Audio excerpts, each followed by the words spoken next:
Hello! Today I want to go over with you how to build chord triads and what you call all of them and sort of break down what it means to spell all of the different chord triads. This video is exclusive for my Patreons initially, and eventually I'll release it on YouTube. But for all you watching on YouTube out there, please come join my Patreon. It's the best way to support my channel and you'll learn even more cool stuff. So let's get right into it. Triads are the most basic chords you could have. They obviously mean three-note chord. Our basic chords are three notes. There are things called power chords, which are more ambiguous, just like one and a perfect fifth. You would call that C5. Some people call it a power chord. On a guitar, they add an octave, so it's like two Cs, and it's that basic guitar rock chord. But in general, we consider our basic chords to have three notes, and I want to go over all the different triads that we might have. So let's take a C major scale. Most of us know that they build chords by taking every other note of there. That's your first way. C major, D minor, E minor, F major, G major, A minor, B diminished triad, C. But anyway, let's take a C major. So we're going to start with a C. You can see on this chart right here, it tells us how to actually build the chord. So we're going to need our root to build major. So this could be any key, that's why it just says major. In this case, we're making it C. C major, so we're going to have our root, which is C, and that's one of C major. And how far is that from the root? Well, it is the root, so it's obviously 0 semitones from the root. Semitones are the smallest distance you can go on a keyboard or in Western tuning. It's called a semitone or a half step or a minor second.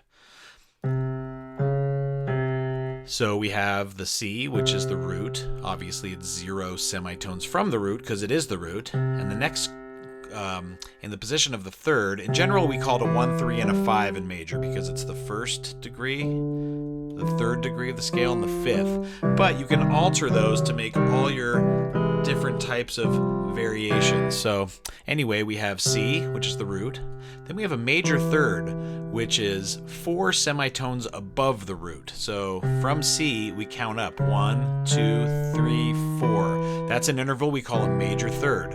And that makes a chord major, or minor would be a half step below it. So that gives it a major quality. And that is literally what defines major, is the major third. So we have the root is C. Then 4 semitones above the root, we have the major third, which is E. And then finally we have the fifth. The perfect fifth in this case is the interval, and that is 7 semitones from the root or above the root. So count that. There's the root, 1, 2, 3, 4, 5, 6, 7. So if you're really a beginner, and this video is very much geared toward beginners who might have missed some of these basic basic lessons on how to build, triad chords. So if you ever don't know how to build, let's say I go to a different key and I go, I don't know how to build an E major. Well, go up 4 semitones from the root. There's E, 1, 2, 3, 4. There's our major third. And then it says go up 7 semitones from the root. That's E. So 1, 2, 3, 4, 5, 6, 7. There's E major. So you have right here is a formula. It's a formula for building a chord. So obviously we need to all learn our major chords. If you're at that level of your learning, which is fine, I want to make sure you guys at least understand some of this basic stuff. Just for shits and giggles here, I put which harmonic of the harmonic series actually gives us these notes. And here, interestingly, it's the first harmonic, the fifth harmonic, and the 3 give us what in the major scale we call the 1, the 3, and the 5.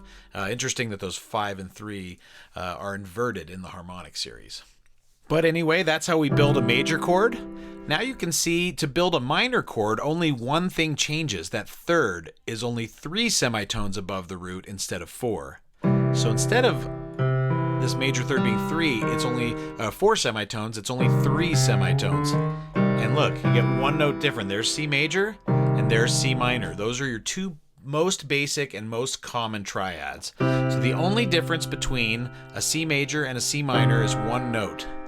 Interestingly enough, the harmonics that make up the minor chord are the first harmonic. The 19th harmonic is the first time you get any minor third, at least compared to the root, and then of course the third harmonic again. Those might seem like the octaves are jumping all over, but you can always reduce everything to one octave, which is the way I like to understand things, because the octave is literally just a repeat. It's the law of the universe. An octave is the same thing. So you take, the harmonic series is like octave after octave, and you can always just smush the result into a single octave so that we understand, where it lies within that spectrum. Okay, now we have a diminished triad. So that's only one note different as well from the minor triad. So here was major, here was minor, and now diminished, we just flat that other note. So now we have, and that's called a diminished triad. The reason we say triad is because the fully diminished chord has one more minor third on top. And we're doing triads today, so this is called a diminished triad. Sometimes in music, people overuse the diminished 4-note chord, and it's really nice to have the ambiguity of just a 3-note chord. Obviously, if you know, like a dominant chord, inside of a dominant 7 chord, the main sound is a diminished triad from the major third. So this is C dominant 7, and that's a quad chord. I know I'm getting ahead of myself, but I just want to show you that the reason this chord has its sound is because there's a diminished triad from the major 3. Anyway, diminished triad, to build it, we have the root, and the root is 0 semitones above the root. Then we have a minor third, which is 3 above that, 3 semitones. And then we have a flatted fifth, which is 6 semitones above the root. 1, 2, 3, 4, 5, 6. So there is your diminished triad. And just so you know, in the harmonic series, that's 1 is the root, then 19 makes that minor third, and then the flatted fifth or diminished fifth, whatever you want to call it, there's a lot of names, a tritone, is the 45th harmonic. Sometimes I call it the negative first harmonic because the tritone is the opposite of the root. It's halfway around the circle exactly, so it's the polar opposite of our 1. So calling it -1 is kind of like a term I call it, because it's truly the opposite of 1. So the harmonic series from the diminished triad is 1, 19, and then -1, or the 45th harmonic, 9 times 5. Then you have an augmented chord, and what an augmented chord does is it takes a major chord and it simply sharps the fifth, the last note, the 5th. So we have a root, then major third, which is 4 semitones above the root, and then we have the sharp 5th, or a minor 6th it's sometimes called, which is 8 semitones above the root. So there's the root, 1, 2, 3, 4, 5, 6, 7, 8. You'll recognize that sound, that cinematic, dreamy sound, whereas a diminished has this kind of like repressive, material kind of, I don't know how to say it, it's like an oppressive sound. An augmented has this kind of mysterious, elvish type of sound where it's not so close together like a diminished. So definitely a mystical chord if you use it right. And I will point out that a augmented chord is linear. So check this out. C, up a major third to E, up a major third to G sharp. And if you go a major third above G sharp, it's C again. So it's a circle. Because of that characteristic, C augmented is the same as E augmented is the same as G sharp augmented. It really just depends on the context, but they all have exactly the same spelling. So from a major chord to get augmented, you simply raise the 5th up a half step. Then we can do the opposite of raising the 5th, and that's lowering the 5th to a flatted 5th. So I never told you the augmented harmonic series. So it's the first harmonic, the 5th harmonic, and then 5 times 5 is 25. That's the first time we actually get a nice sounding G sharp in the C harmonic series. So 1, 5, and 25. Kind of not a coincidence that 5s are really at play in that harmonic series and in those harmonies. Also notice that because they're evenly spaced out major thirds, it divides an octave exactly in 3, whereas a fully diminished divides an octave in 4. So that's the whole difference. Augmented divides the universe in 3. Diminished 7th divides the universe in 4 evenly spaced. C diminished has the same notes as E flat diminished, has the same notes as F sharp diminished, has the same notes as A diminished. Anyway, then we have a major flat 5 chord. So that's a major chord where instead of sharping the 5, we simply flat the 5. Nice mysterious chord as well. And if you add a dominant 7 to it, really nice chord in jazz. It's either a flat 5 or a sharp 11, but we're doing 3-note chords. Tim, don't get ahead of yourself. So major chord's there, and you simply flat the 5th to make a flat 5th. The last triad I can think of, maybe if I'm missing some triads, put them in the comments below, but I think a sus4 would be one I would. A suspended is where you take the major third you simply raise the major third a half step and you give it that 80s suspended sound that wants to resolve back to C major.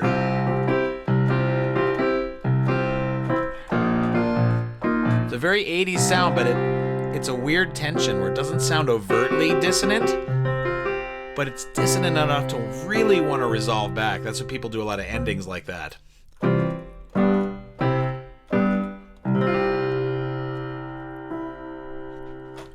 So the suspended 4, you have, you simply take a major chord and raise the middle note a half step. So in the harmonic series, that would be 1. And now the third harmonic gives us a perfect fifth. It goes up a perfect fifth. The opposite of going up a perfect fifth is going down a perfect fifth. So actually, the only way to get a real perfect fourth in the harmonic series, since it's a dissonance, is to go to the negative harmonic or the opposite harmonic. If G is the third harmonic of C, F is the negative third harmonic to C. Remember I said you can reduce things to the same octave? So why is that opposite? You might think that's weird. In the harmonic series, is the third harmonic gives us G, or perfect fifth they call it, but it's really the third harmonic. And that's going from the root up a perfect fifth. So the opposite of going up a perfect fifth from the root is going down a perfect fifth from the root. So that's the negative third harmonic. And if I reduce those to the same octave, you get the dissonant sound where you kind of have to choose. Could resolve to major, could resolve to minor. So that's a suspended 4 chord. You have the 1, then the negative third harmonic, then the third harmonic. And it puts both 3s on display and sort of asks you to make a philosophical choice between them. So let's go over all those chords again. Major, here's C major. So I have the 3 notes and then I just have the root. C minor, C diminished triad, C augmented, C major flat 5, now C sus 4.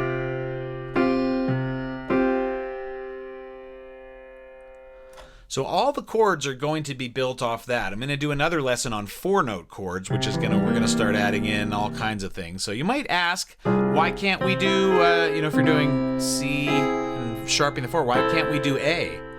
Well, guess what? This becomes an A minor chord over C. So we're actually just doing a different chord at that point.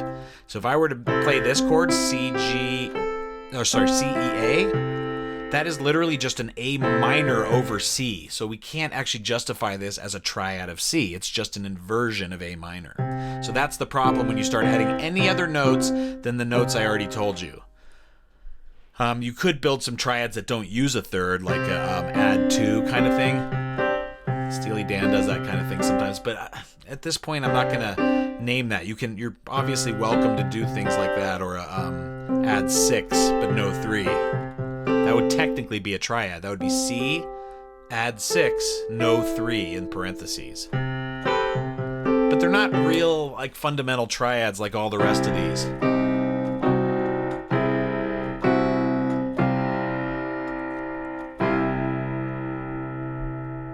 If you have questions, please ask them in the comments below, and I'll try to get around to them. If you're not part of my Patreon, please come join me there for lots of learning.